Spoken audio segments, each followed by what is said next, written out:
North Pride is on the move. Raptors hover over a withered carcass. But there is scent of fresher meat in the wind.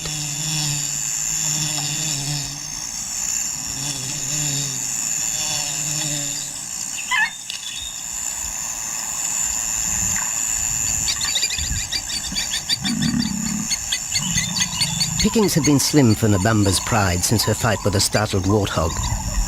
The lioness is limping from the encounter. And even the Pride's big male, Jabu, wonders when his next meal will come.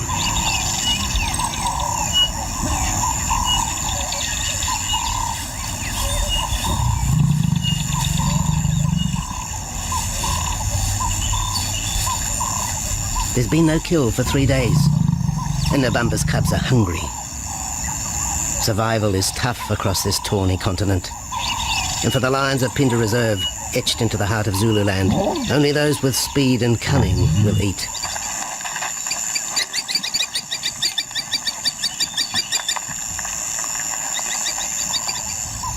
For this pride anyway, it's been a long time between meals.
Jabu had waited too long for his lioness to feed him.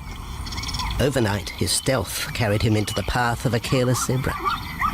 The rest of the herd is still skittish. One animal had already lost his tail to a hungry pride, but for the dazed stallion, it was all over in seconds.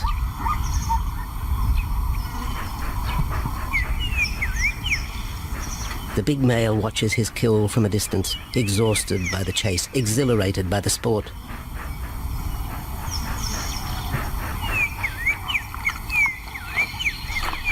Jabu will feast later. Tired from the hunt, he needs to rest.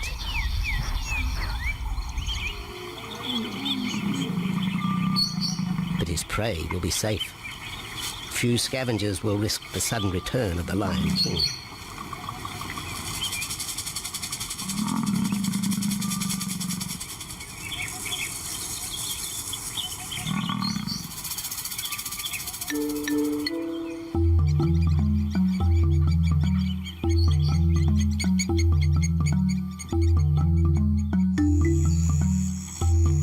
Zulu trackers follow the spoor of Nabamba's Pride across Mziki Marsh.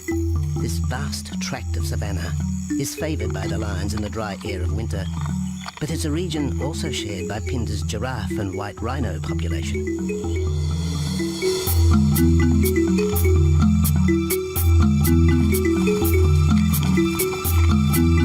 Through modern times, most of southern Africa's wildlife has been ravaged by hunting and habitat loss. Farmland, overgrazed and buffeted by domestic stock, has ripped the heart out of the original bush. The open, broad-leaved woodland, acacia bushveld, and wetland habitat had all but disappeared, taking with it the wildlife.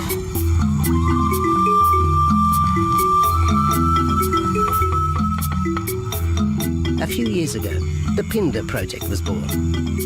17,000 hectares of farmland bought up in KwaZulu-Natal along South Africa's eastern seaboard. What followed was the largest game restocking program ever seen on the subcontinent.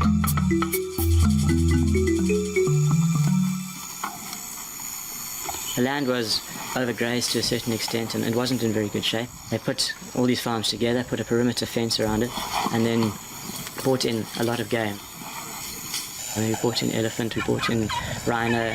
We started off with those sort of animals and then started with cheetah, bringing in cheetah onto the reserve, mainly to get them used to the area before the lions came on, because the lion is a more superior predator as such and would dominate the cheetahs. We wanted to get them settled first before the lions came in.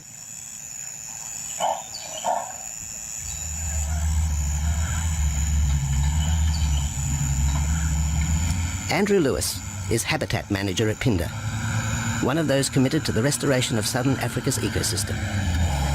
Phinda is the Zulu word for return, and the aim of his company, Conservation Corporation Africa, is to return the land to its traditional wildlife and at the same time restore the habitat to its original state.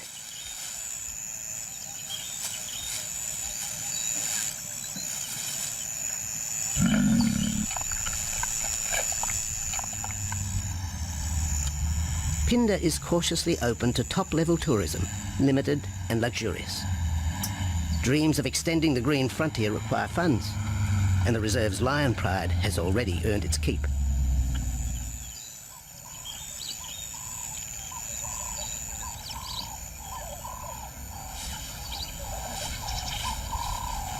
The lions on this property are actually generating revenue for the property through ecotourism, and that they are a benefit to the wildlife because of the draw card. And a few animals, lions, elephants, for example, and rhinos, and possibly giraffes, but those are your main ones that people come to see. And we've been very fortunate to be able to have lions on the property, and I think those lions that we have given us amazing value for our guests, and by getting our guests in here, we're getting revenue into the area, and that's benefiting wildlife as a whole.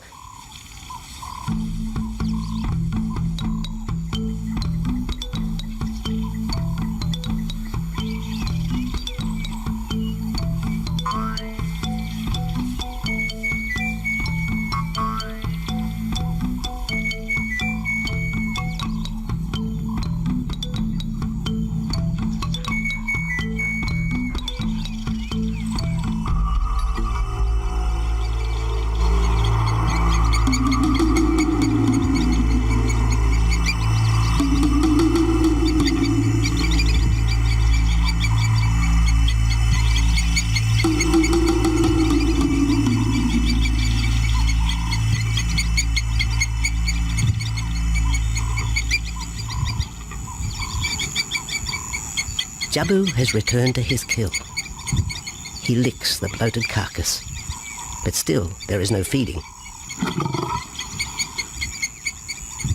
Lions will gloat over their prey, delaying the first bite until the meat ripens. For Jabu, the prospect of the meal is to be relished as much as the eventual feast.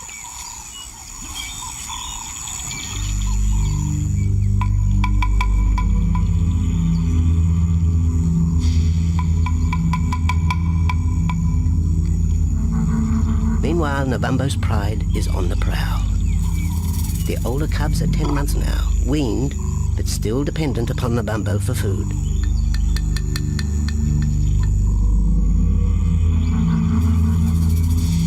The cubs are learning to stalk, but they won't kill for another 6 months. Young male lions are usually ejected from the pride when they are about 2 years old. Fending for themselves, they form hunting groups with other isolated males. Nabambo's cubs aren't sure what to do with prey so close, but the lioness isn't far behind. Their time for hunting will come. Nabambo's 4-year-old daughter also lives with the pride. She is the mother of the group's youngest offspring, 7-week twins Umveli and Damana.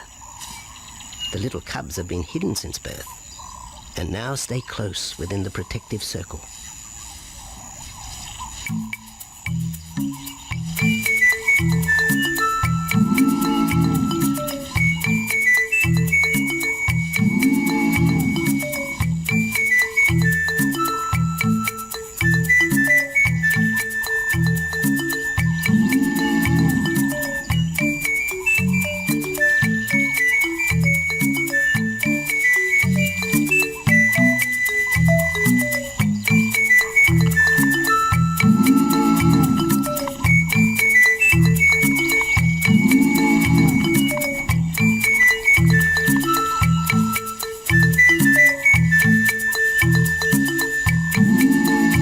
has little time for his small cub.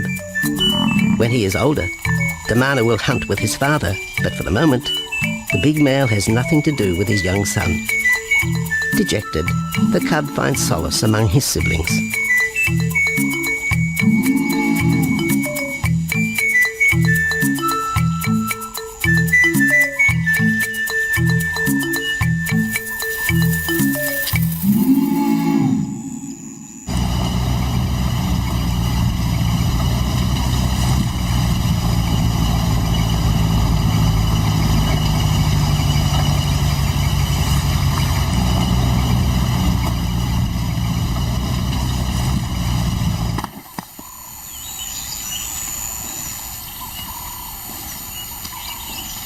A young giraffe lies helpless in the grass. The animal's complicated vertebra means it is unable to rest its neck for any length of time. Lack of mobility means blood to the brain slows, leaving the animal disabled.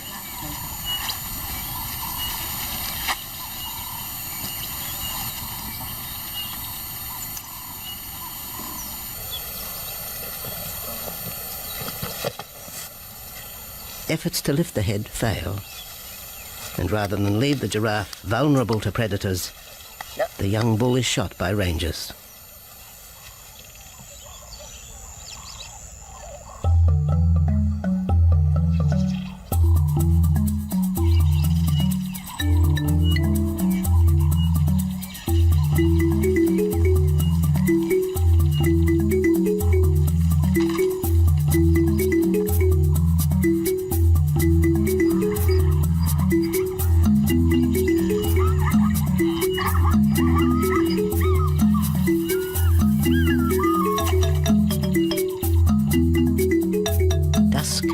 By the waterhole rekindles the interest of the pride.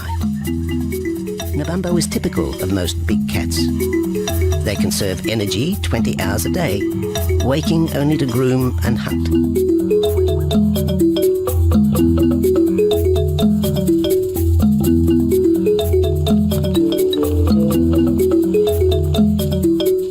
The lioness shows little sign of her injured leg, but the tusks of the warthog have torn sinew and muscle, slowing her in the pursuit of prey.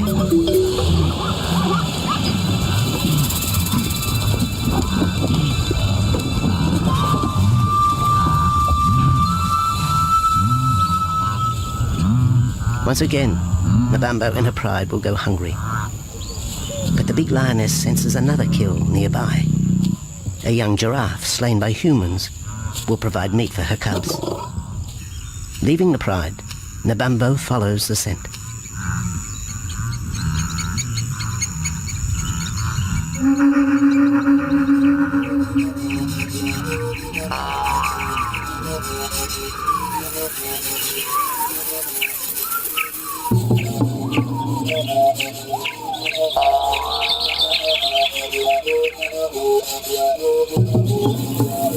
Left alone, the older cubs know the drill.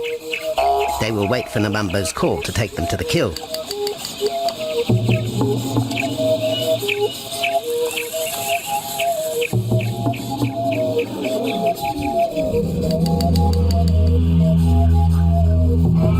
The day moves into shadow. The cubs are restless and a little afraid. Adult lions have few enemies, but cubs, even those 10 months old, are at the mercy of leopard and other predators.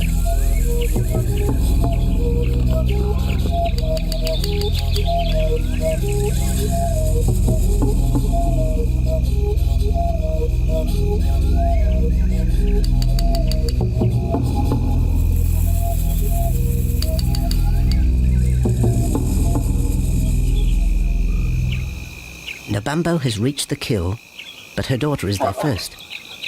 Even though females hunt together, rivalry for the prey is fierce.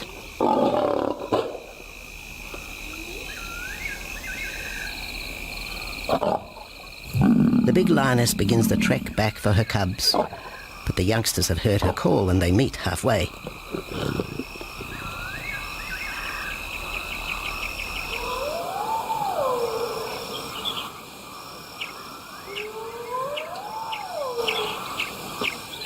Nabambo settles herself in the long grass. The cubs are unfamiliar with her behaviour.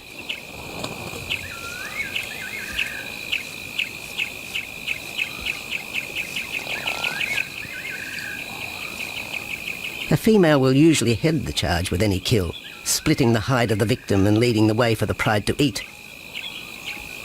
But there is human scent around the giraffe, and the big lioness is cautious. She watches her cubs, hidden, alert to any potential threat.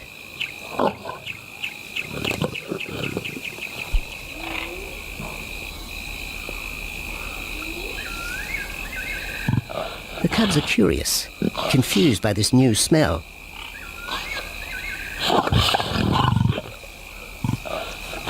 The lioness moves in for a final check, but she has already made up her mind. The carcass is tainted.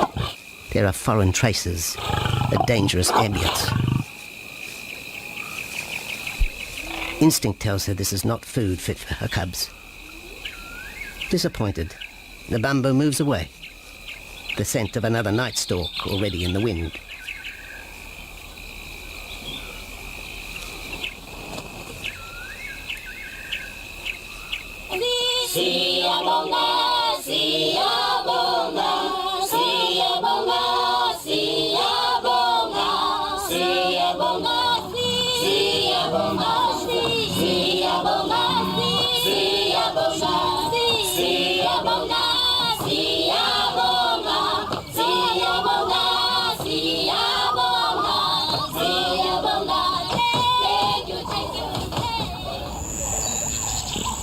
After 2 days, Jabu has returned to his kill with another younger male.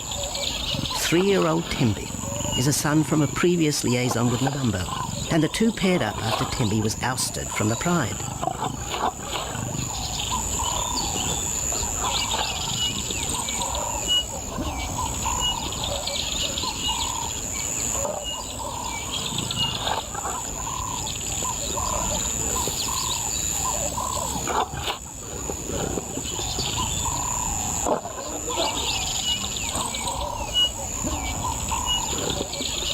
Pride males are lazy and will gladly let the females track down prey.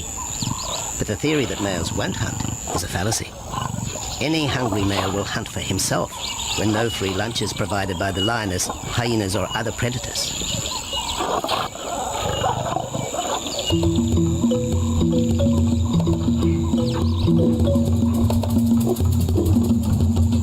Smaller creatures scatter in the vicinity of the two lions. There will be no hunting for a while.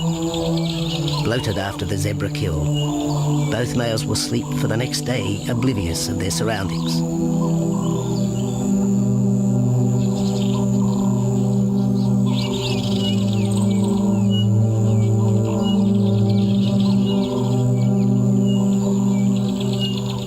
Lions hunting in pairs or groups have a success rate of around 30% in daylight, but studies show single hunters are more successful at night.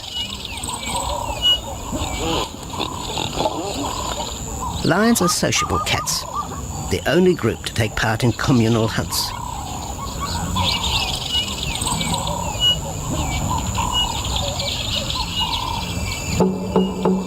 Ambush is an important part of the lion's strategy. Often one pride female will round up the prey from the front, driving it towards a second lioness.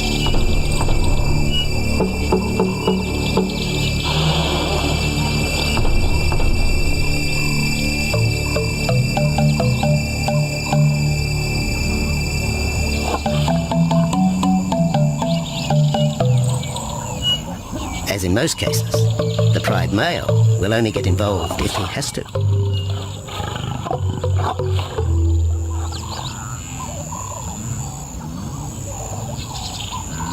Accidents involving humans are rare in southern Africa's game reserves. Our primal fear of being eaten has been well documented, but in fact, lions seldom attack if they're not provoked. At Phinda, great care is taken to limit the number of people viewing game. Emphasis is placed on causing the animal as little stress as possible.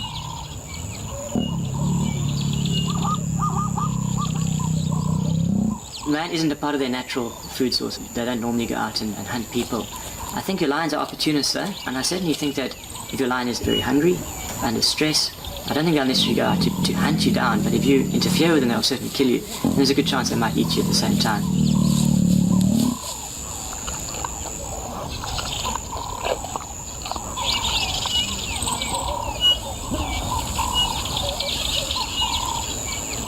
With all animals, it's how you treat them is what's the reaction you're going to get back from them. Certainly at Phinda, all our guides go through a training course and they're all brought up to a certain standard. There is a certain operating ethic with regards to viewing animals, and we certainly try and be as sensitive to the animals as possible.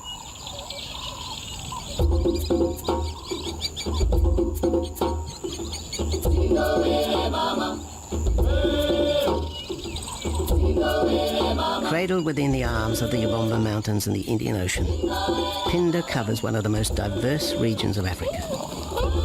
Here are found 7 different ecosystems, from palm savanna and bushveld to rare sand forest and dense thorn bush, all restored from the pastoral belt which had swept down the east coast.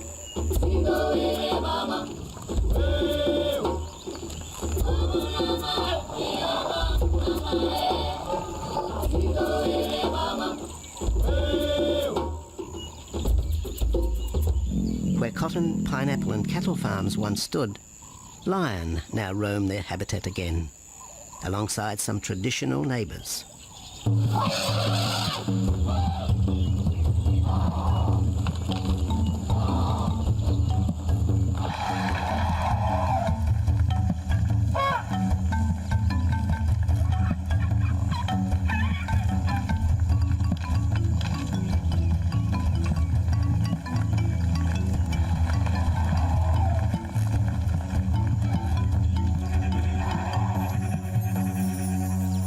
Phinda sees its responsibility to the region extending beyond restoration of habitat and wildlife. It provides schools and a clinic for the local Zulu community, as well as employment. In the eyes of Andrew Lewis, essential ingredients for a successful operation. It's very important to involve the communities around your reserve because they have to benefit as well. There's no point in just taking land, get some investors to invest in it. But if you don't allow the people who are on the periphery of that reserve to benefit from it, you're going to have an immense problem with poaching, and they're going to cut your fences down, and you're just going to have an uphill battle.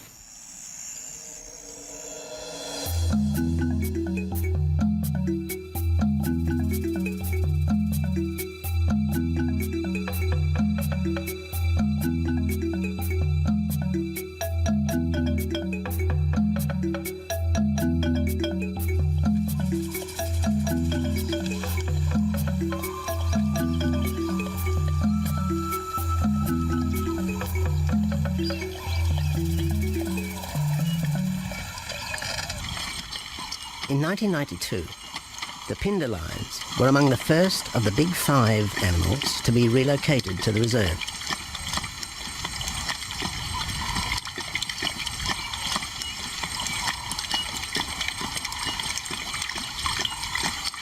The original pride came from the northern province of South Africa, a vast scrubby region flanked by the ragged Drakensberg Mountains near the Mozambique border.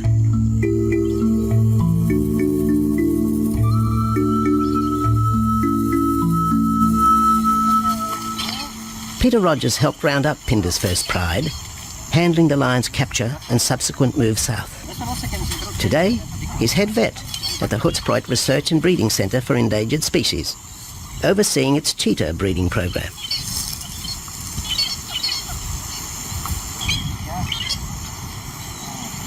But it's the discovery of what's believed to be a long-extinct strain of lion that has put Peter's centre on the map. We were involved in the rescue of these circus animals that came down through Africa and were abandoned in Maputo. We were just founded by an animal welfare group called Animal Defenders based in London, and they said, could we just keep these animals temporary? First they mentioned tigers, and then they came back and said, well, there's 6 lions as well. So we said, yeah, we could hold them temporarily just until they found permanent homes for them, but basically get them out of that predicament that they were and the shocking conditions that they were in Maputo and Mozambique.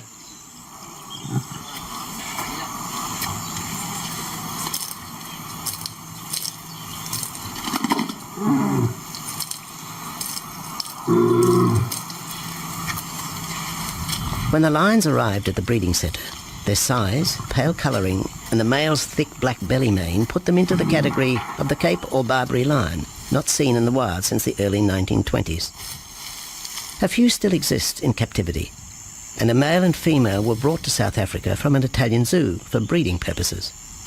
But attempts to mate Akef, the big male from the ill-fated Mozambique circus, with the Italian female are proving difficult.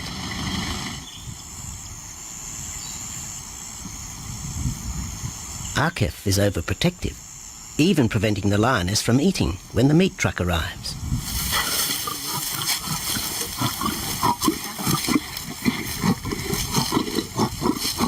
Finally though, Sisi makes her breakthrough.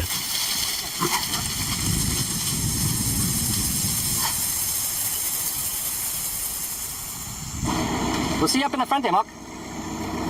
You're going to go to that sort of middle central area. Where are you going to go? In the next enclosure, Arturo, the Italian Barbary male, is about to be sedated. His attention to his sister Sisi through the fence is hampering mating efforts, and Peter Rogers is keen to move the big male. He shoots the dart into Arturo's rump.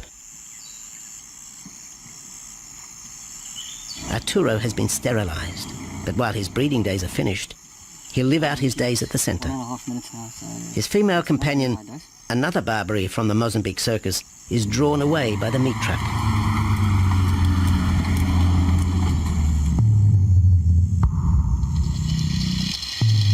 It's 20 minutes before the anaesthetic takes effect.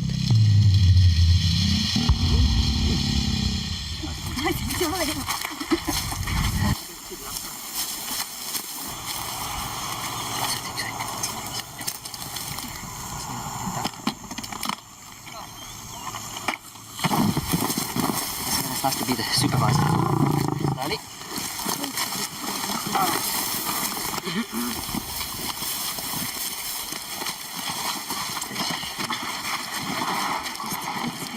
You need all your help at the bottom just to put him back into the cage, okay? One, two, three. Yeah.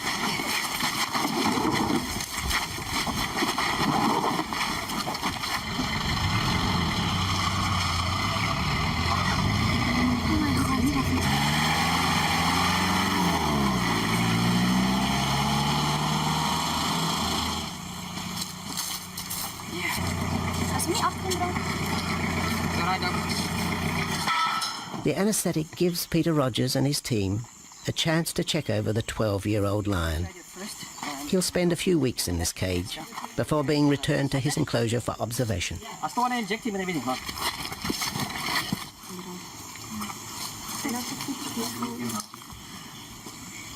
It's very exciting to be part of this project because they feel that there are perhaps not many Barbaries, if any, that are really pure, that are left even in captivity. They feel that over time other animals from other genetic bases are brought in. So there's a big project afoot at Oxford University to do the genetics. So that's just getting off the ground now.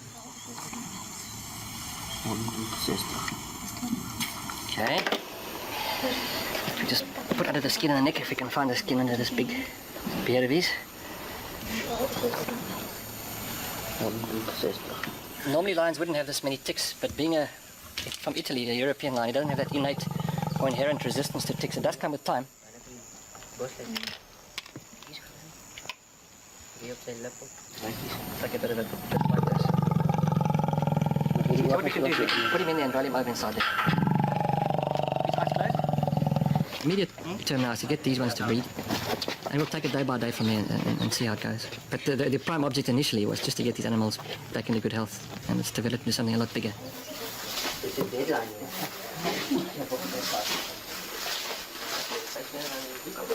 Yeah.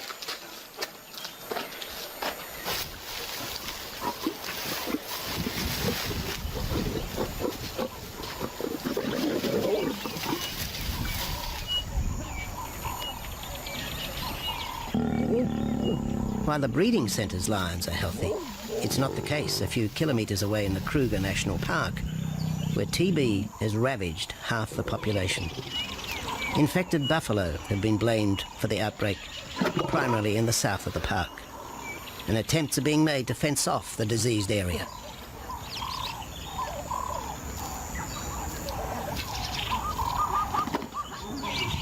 And the lions are preying on infected buffalo. Because it's an exotic disease, not an indigenous disease, the lions are totally naive and they've got no resistance to it. So it's a big problem. It's a very difficult decision to make as to what to do. It's a very topical and heated subject at the moment.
Back in Phinda, the night stalk has begun.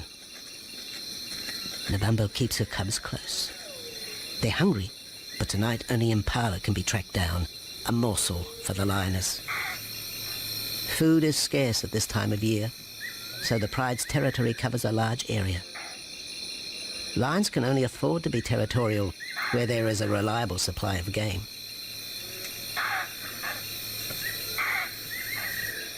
Jabu wants to mate. He's been with his pride for nearly a year now. But Nabambo would prefer a larger group of males around her. Eventually, though, Jabu will have to join forces with other males to have a chance of keeping this pride. The big male is only 7 years old and a fine specimen, weighing in at just under 200 kilograms. For the moment, he's secure. Although tonight, Nabambo has hunting on her mind.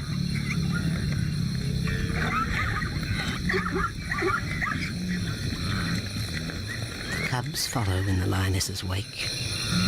If there is a kill, she will feed first. Often, weak cubs lose out to a hungry mother. High juvenile mortality rates are the result of lean times.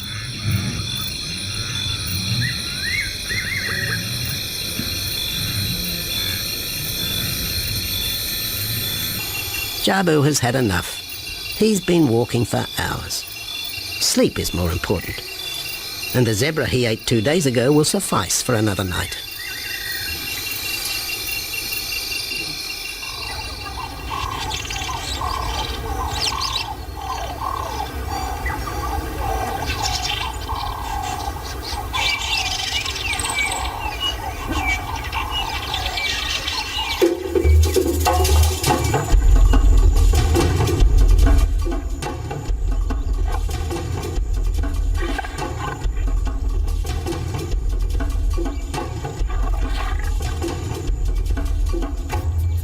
Nabambo has made a kill, a young Nyala buck. It's been 3 days since the pride has eaten, and this will provide meat for them all. But the lioness will eat first.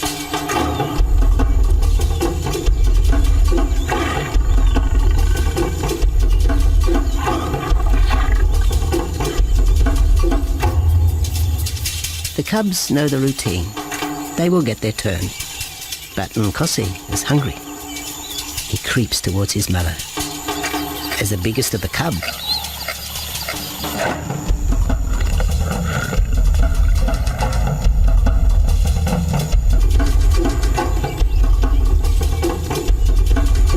Nkosi watches. A lioness can eat more than 20 kilograms in a single sitting. This could be a long wait for the little cub. Nkosi approaches the kill cautiously. Sometimes a lioness will turn on her cubs, but today Nebambo is pleased with her efforts.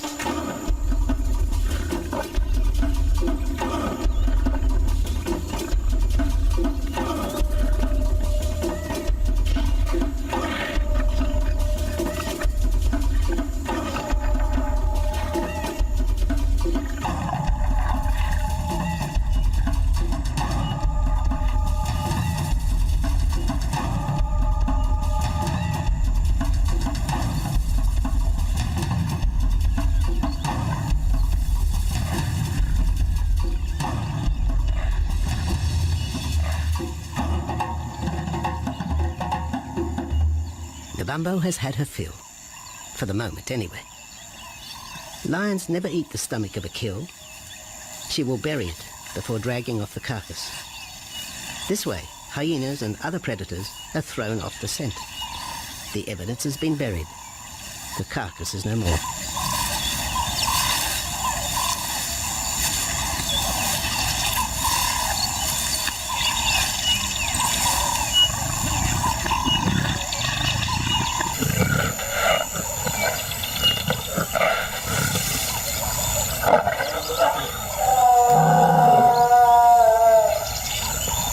Nebambo's daughter hears the call. It is the second this morning. The first was the strangling cry of the Nyala as Nebambo broke the young buck's back. There was no struggle. The big lioness is a seasoned hunter.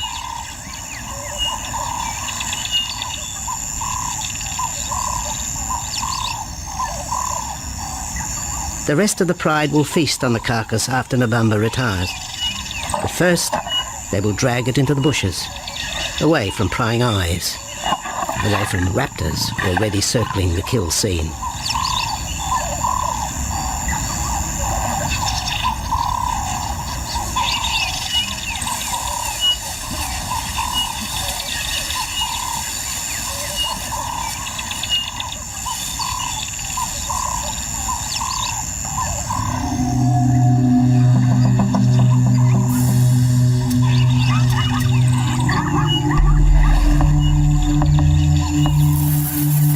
Has created a nervous edge. Even the hippo, its bad temper legendary, is flustered, anxious to protect its waterhole. The wildebeest are a favourite prey for lions. Naturally, they feel vulnerable. But for the pride, there is no agitation. Gorged, they will sleep for the next day. Even Mveli and Damana, the 7-week twins, have tasted blood for the first time. But it will be many months before they take part in a hunt. For the moment, they just want to play with Nkosi.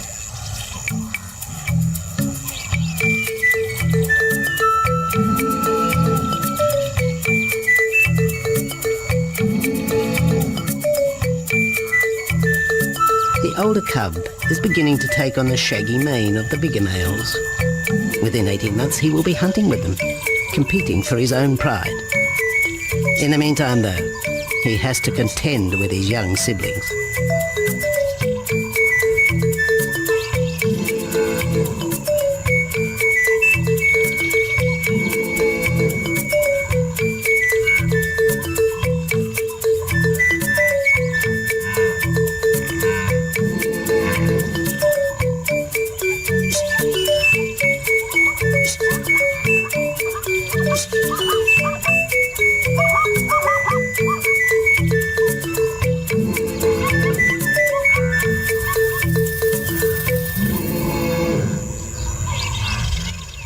Jabu rejoins the pride.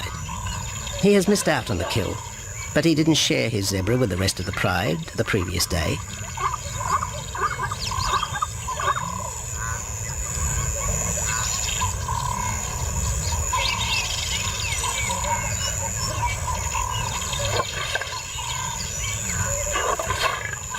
A half-hearted attempt at mating, but the big lion's attention is drawn to a curious onlooker.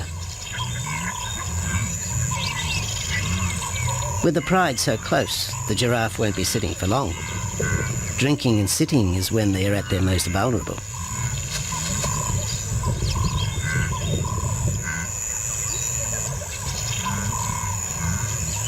Jabu keeps an eye on his group. Pride takeovers by other males are common, and savage fights can occur between the pride male and the intruder. If a takeover is successful, the new male will usually kill all the suckling young of his former rival. When a nursing mother loses her cubs, she comes into heat within a few weeks. The normal interval between cubs is about 2 years, with a gestation time of 3 to 4 months.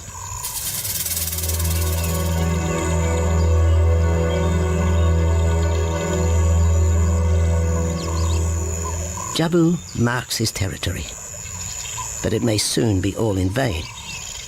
A fresh infusion of lion genes is necessary to avoid the effects of long-term inbreeding. It's likely Jabu and his son Tembi will be swapped for males from another game reserve. This will broaden the bloodlines of future lions and avoid the genetic risks currently facing the pride at Phinda.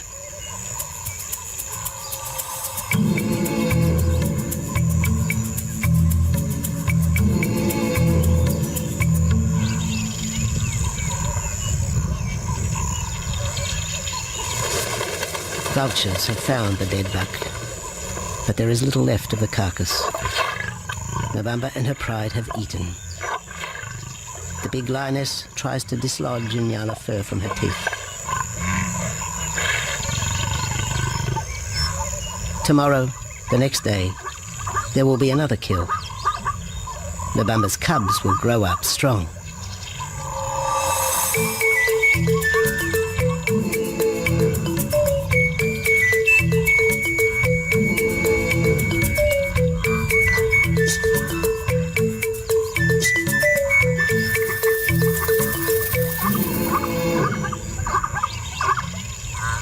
The lion is the greatest of all predators, the essence of all that is Africa. And yet, there are fewer than 50,000 left in the wild. The future for the species lies in managed reserves such as Phinda. Here in Zululand, the lion roams free for the first time since the beginning of this century. At Phinda, the philosophy has always been simple. Africa's wildlife land, undervalued and underutilized, is the continent's most precious natural resource. Focusing on the animals, their habitat and local communities is just the beginning of an African renaissance. Phinda is, after all, the Zulu word for return. Maybe, too, it's a chance for man to redeem himself just a little.